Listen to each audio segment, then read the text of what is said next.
Hello students, आज आपण इयत्ता 7वी शिष्यवृत्तीमधील संख्यारेषा हा घटक अभ्यासणार आहोत. तर इयत्ता 7वी शिष्यवृत्तीचे सगळे व्हिडिओ बघण्यासाठी या चॅनलला नक्की लाईक, शेअर अँड सबस्क्राईब करा. तर संख्यारेषा म्हणजे काय? तर जेव्हा रेषेचे बिंदू संख्या दर्शवतात तेव्हा त्या रेषेला संख्यारेषा असे म्हणतात. तर पहा, इथे एक संख्यारेषा दिलेली आहे.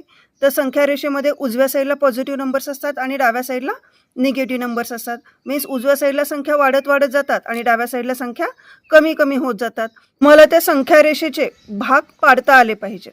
तर भाग कसे पाडायचे पहा. आता फॉर एक्झाम्पल मी प्रत्येकामध्ये समान भाग करते पहा. आता पहा, प्रत्येकामधील जे डिस्टन्स असतं ते 1 युनिट असतं. आता फॉर एक्झाम्पल 0 to 1, 1 to 2 म्हणजे प्रत्येकामधील अंतर एक एकक आहे. आता 0 to 1 भाग काउंट करत असताना ह्या लाईन्स काउंट करायचे, म्हणजे हे डॉट काउंट करायचे नाहीत, तर हे भाग काउंट करायचे. मीन्स पहा, हे जे भाग आहेत इथं हा 1, 2 आणि 3, 0 to 1 3 भाग झाले. आता याच्यामध्ये 1, 2, 3 इथं पण 3 आहेत. या साईडलाही 3 आणि या साईडलाही 3, म्हणजे या संख्या रेषेचे एकूण 3 समान भाग केलेले आहेत. तर आता 0च्या नंतरचा जो हा पॉईंट आहे तो कोणता पॉईंट दर्शवेल? 0 नंतर काय असतो? 1, 1/3, कारण की याचे 3 समान भाग केलेले आहेत. म्हणजे हा असणार आहे 2/3, हा असणार आहे 3/3 म्हणजेच काय? 1. हा असेल 4/3, हा 5/3 आणि दिस इज 6/3. तसेच डाव्या साईडला पहा, हा असेल -1/3, this is -2/3, this is 3/3 means -1 and this is 4/3 and this is 5/3. तर याप्रमाणे आपल्याला दिलेले परिमेय संख्या म्हणजे कोणत्याही परिमेय संख्या आपल्याला संख्या रेषेवरती दाखवता येतात. चला तर मग आज आपण संख्या रेषा या घटकावरील स्वाध्याय सोडवूया. फर्स्ट एक्झाम्पल आहे, संख्या रेषेवर यम बिंदूचा निर्देशक 2/3 आहे. बिंदू यम व एन मधील अंतर 3 एकक असेल. यन हा बिंदू यमच्या उजवीकडे आहे. तर यांचे निर्देशक कोणते? चला तर सोडूया. पहा, हे एक्झाम्पल सोडवण्यासाठी आपण नॉर्मली एक नंबर लाईन काढलेली आहे. नंबर लाईन मध्ये यम बिंदूचा निर्देशक 2/3 दिलेला आहे. यमच्या उजव्या बाजूला एन आहे. एन हा डाव्या बाजूला देखील असू शकतो, परंतु त्याने एक्झाम्पल मध्ये आपल्याला एन हा बिंदू यमच्या उजवीकडे दिलेला आहे. म्हणजे एन हा बिंदू इथे धरायचा आपल्याला आणि दोन्ही मधील अंतर 3 एकक दिलेलं आहे. तर हे एक्झाम्पल सोडवण्यासाठी तुम्हाला एकूण अंतर बरोबर मोठा निर्देशक वजा लहान निर्देशक हा फॉर्म्युला वापरावा लागणार आहे. मग एकूण अंतर दिलेलं आहे 3 एकक आणि मोठा निर्देशक यम आणि एन मध्ये मोठा उजव्या बाजूला संख्या वाढत वाढत जाते, म्हणजेच मोठी संख्या कोणती असणार आहे? एन वजा लहान निर्देशक 2/3, म्हणजेच हा 3 ला 3 ॲज इट इज, हा -2/3 इकडे आला की +2/3 इक्वल टू एन. छेद समान करा. 3 त्रिक 9, 9 अधिक 2 11/3. तर यांचे निर्देशक कोणते असू शकणार आहेत? 11/3. तर सेकंड एक्झाम्पल पहा. आता संख्या रेषेवर ए बिंदूचा निर्देशक -8/5 आहे. ए व बी या बिंदूमधील अंतर 17/5 असल्यास बी चे निर्देशक कोणते? आता वरच्या एक्झाम्पल मध्ये कसं दिलं? एन हा बिंदू यमच्या उजवीकडे आहे. मग इथं तुम्हाला असं दिलंय का की बी हा बिंदू एच्या उजवीकडे आहे किंवा डावीकडे? नाही. तर इथं 2 पॉसिबिलिटीज येऊ शकतात. चला तर मग हे एक्झाम्पल सोडूया. आता इथे 2 पॉसिबिलिटीज येणार आहेत. पहा, सेम त्याच पद्धतीने एक नॉर्मली नंबर लाईन काढली आपण. ए बिंदूचा निर्देशक दिलेला आहे -8/5. बी हा बिंदू उजवीकडेही असू शकतो आणि डावीकडेही असू शकतो आणि या दोन्ही बिंदूमधील अंतर दिलेलं आहे 17/5. आता सुरुवातीला बी हा बिंदू एच्या उजवीकडे आहे असं मानू. म्हणजे या दोघांमध्ये मोठा कोण झाला? बी आणि लहान कोण आहे? ए. तर एकूण अंतर बरोबर मोठा निर्देशक वजा लहान निर्देशक. मोठा निर्देशक कोण असणार आहे याच्यामध्ये? बी, कारण की बी हा उजव्या साईडला आहे. एकूण अंतर 17/5 आहे. लहान निर्देशक -8/5, मायनस मायनस प्लस केलेला आहे. हा 17/5 ॲज इट इज, हा +8/5 आहे. इकडे आला की -8/5.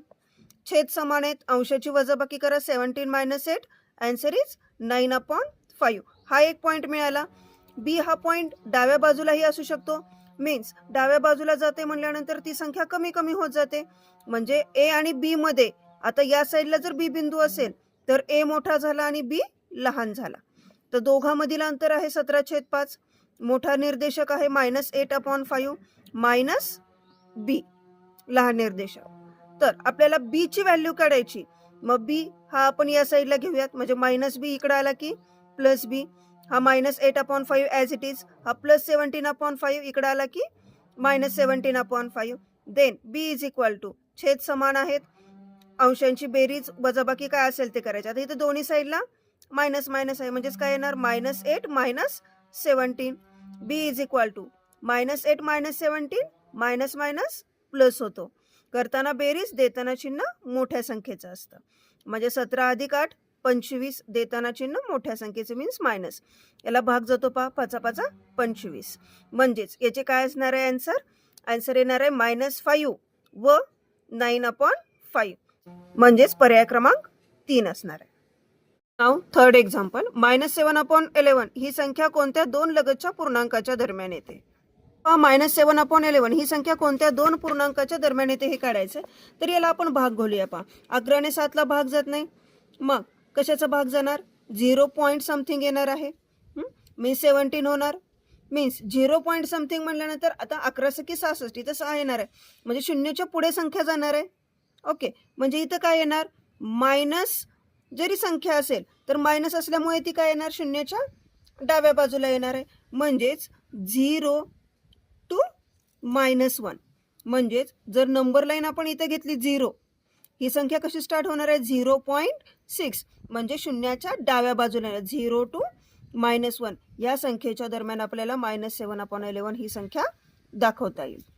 नाव नेक्स्ट एक्झाम्पल, ही एक संख्या रेषा दिलेली आहे आणि संख्या रेषेवरतीच आधारित 4 ते 6 मधील एक्झाम्पल आपल्याला सोडवायचे आहेत. त्यामधील फोर्थ एक्झाम्पल पहा. पुढे दिलेल्या रेषाखंडातील सर्वात मोठ्या व सर्वात लहान रेषाखंडाच्या लांबींची बेरीज किती? आता सर्वात मोठा आणि सर्वात लहान रेषाखंड ओळखायचा कसा? तर सुरुवातीला आपल्याला दिलेल्या संख्या रेषेचे एकूण किती समान भाग केलेले ते अगोदर पाहायचे. आता इथं पहा 1 ते 2 यामधील आपल्याला भाग पाडायचे आहेत. म्हणजेच बघा किती भाग केलेले आहेत. इथे रेषा काउंट करायच्या नाहीत, फक्त हे भाग काउंट करायचे.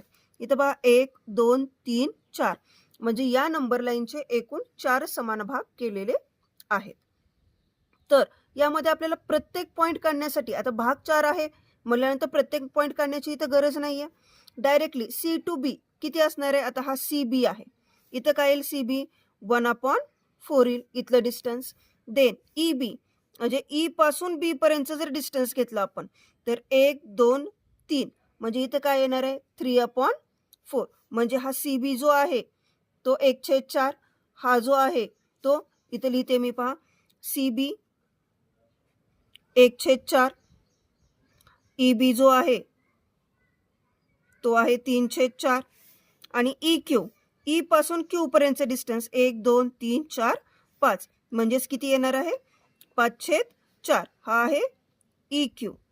आणि QG, Q पासून G पर्यंतचे डिस्टन्स 1 2 3, म्हणजेच हा पण येणार आहे QG 3/4. डिस्टन्स हे नेहमी पॉझिटिव्ह असतं, हे लक्षात ठेवा. आता याच्यामध्ये सर्वात मोठा आणि सर्वात लहान ही संख्या कशी ओळखायची? तर सर्वांचे छेद समान आहेत पहा.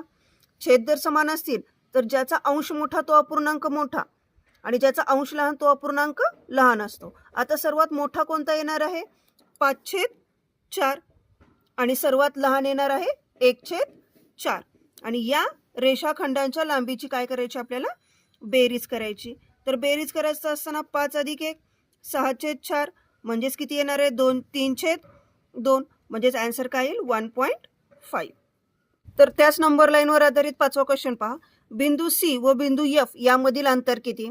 आत्ताच आपण बघितलेलं आहे की सर्वांचा छेद किती येणार आहे? 4, म्हणजे फक्त काय करायचं? C आणि F मधील अंतर काउंट करायचं आणि डिवायडेड बाय 4 द्यायचा. आता बघा इथं C to F 1 2 3, म्हणजे आन्सर काय येणार आहे? इथं 3/4. 3/4 मीन्स आता भाग घालायचा आपल्याला 3ला. 3ला भाग जात नाही, 0 पॉईंट मीन्स 30 झाला. 4 7 28, 2 राहिले, 4 5 20, म्हणजे आन्सर काय येईल? 0.75. नाव 6th एक्झाम्पल पहा. दिलेल्या संख्या रेषेवर AP ची लांबी जी आहे ती 2 एकक दिलेली आहे. तर याच संख्या रेषेमध्ये BD + CG - FP हे किती एकक आहे ते काढायचंय. चला तर काढूया मग. B पासून D पर्यंतचे डिस्टन्स, इथं पहा B पासून D पर्यंतचे डिस्टन्स किती आहे?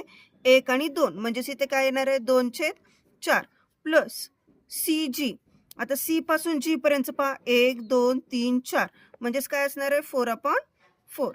आणि मायनस FP, F पासून P पर्यंतचे डिस्टन्स 1 2 3, मायनस 3/4. तर पहा छेद समान आहेत, छेद ॲज इट इज लिहिला. अंशाची बेरीज करा 2 + 4 - 3 म्हणजेच 4 + 2 6 6 - 3/4 means answer is 3/4. Next example 7th example. संख्या रेषेचे निरीक्षण करून खालील उत्तरे लिहा. तर बघा 7th एक्झाम्पल आहे बिंदू ए शी निगडीत असणारी संख्या कोणती. तर दिलेल्या संख्या रेषेमध्ये सुरुवातीला अगोदर बघायचे की त्या संख्या रेषेचे मीन्स त्याचे एकूण किती समान भाग केलेले आहेत. तर 0 to 1 1 to 2 किती समान भाग आहेत. 0 to 1 मध्ये काउंट करा 1 2 3 4. तर दिलेल्या नंबर लाईनचे एकूण 4 समान भाग केलेले आहेत. सुरुवातीला हे काढता आलं पाहिजे सर्वांना. तर बिंदू ए शी निगडीत संख्या डायरेक्टली 0 पासून काउंट करायचं आणि डिवायडेड बाय 4 लिहायचे. आता इथं बघा 0 इथं आहे त्यापासून काउंटिंग करा 1 2 3 4 5 6 7. म्हणजे ए ही बिंदू कोणती संख्या दर्शवले -7/4 कारण की हा डाव्या साईडला आहे त्यामुळे मायनस येणार आहे. पण आन्सर इथं 7/4 नाही, पूर्णांकयुक्त अपूर्णांकामध्ये रूपांतर करा. -1 होल 4 1 4 बाकी उरली 3 3/4. नाव आन्सर इज पर्याय क्रमांक 2. तर 8वं एक्झाम्पल पहा. असत्य विधान कोणते. ए बी आणि बी सी हे कॉन्गरंट आहेत का. हे कॉन्गरंटचं साईन आहे. कॉन्गरंट म्हणजेच एकरूप. तर ए बी आणि बी सीचं मेजरमेंट सेम आहेत का ते बघूयात आपण. फक्त भाग बघायचे त्यामध्ये कारण की सर्वांचे भाग कसे केलेले आहेत समान केलेले आहेत. आता फक्त याच्यामधील डिस्टन्स चेक करा. ए ते बी मधील डिस्टन्स बघा 1 2 3 4 5 म्हणजे इथं आहे 5 डिस्टन्स आहे. आणि बी टू सी मधील डिस्टन्स 1 2 3 4 5 हेही 5 आहे. मीन्स हा 5/4 आणि हा पण 5/4 म्हणजे हे बरोबर आहे. तर सेकंड चेक करूया आपण. बी सी आणि सी डी हे इक्वल आहेत का. बी पासून सी पर्यंतचं डिस्टन्स 1 2 3 4 5 आणि सी पासून डी पर्यंत 1 2 3 4 5 म्हणजे हे पण 5/4 आणि हेही 5/4 म्हणजे हेही बरोबर आहे. आपल्याला चुकीचं विधान काढायचं. तर थर्ड पर्याय बघूया आपण. ए सी आणि बी डी सारखे आहेत का. तर ए पासून सी पर्यंतचा डिस्टन्स पहा 1 2 3 4 5 6 7 8 9 10 म्हणजे इथे येणार आहे 10. आणि बी पासून डी पर्यंतचे डिस्टन्स 1 2 3 4 5 6 7 8 9 10 हेही कसं असणार आहे सेम असणार आहे. मग राहिला कुठला चौथा पर्याय. तरी पण आपण चेक करूयात. ए पी आणि पी डी हे सेम आहेत का. ए पासून पी पर्यंतचं डिस्टन्स 1 2 3 4 5 6 7 म्हणजे हा 7/4 आणि पी पासून डी पर्यंतचं डिस्टन्स 1 2 3 4 5 6 7 आणि 8 म्हणजे हे काय असणार आहे 8/4. दोन्हीचं डिस्टन्स सेम आहे का नाही. तर असत्य विधान कुठलं असणार आहे पर्याय क्रमांक 4. तर हा स्वाध्याय सर्वांना समजलाच असेल. हा स्वाध्याय सर्वांना समजलाच असेल तर सर्वांनी व्हिडिओला लाईक शेअर अँड सबस्क्राईब करायला विसरू नका. तर स्वाध्याय 4.2 हा नेक्स्ट पार्टमध्ये शिकूयात.